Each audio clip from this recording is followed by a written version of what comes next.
मर्द अपनी self respect के लिए अपने प्यार, मोहब्बत, इश्क सब को छोड़ देता है। अच्छा, ये ज़रा वीडियो देखें फिर बात करते हैं।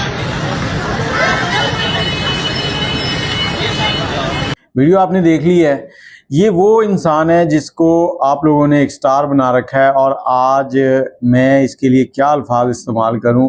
आप लोग घंटों उनके घरों के बाहर खड़े होते हैं कि शॉर्ट आउट लेंगे, और इसने ये जो नौजवान आपको नज़र आया, मुझे ऐसे लग रहा है जैसे वो किसी एक गरीब घराने से तल्लक है और किसी गांव से आया। वो एक सेल्फी उसके साथ बनाना चाह रहा है और उसने धक्का दिया और साइड में कर दिया।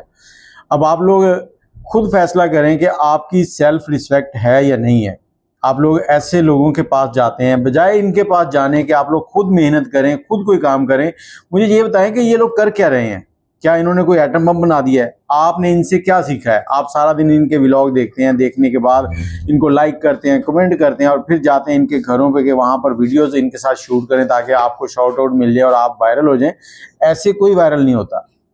आप कोई हुनर दिखाएं, अपना कंटेंट बनाएं ताकि आप भी आगे बढ़ सकें। इस तरह के काम ना करें और इनको इनकी औकात याद दिलाएं।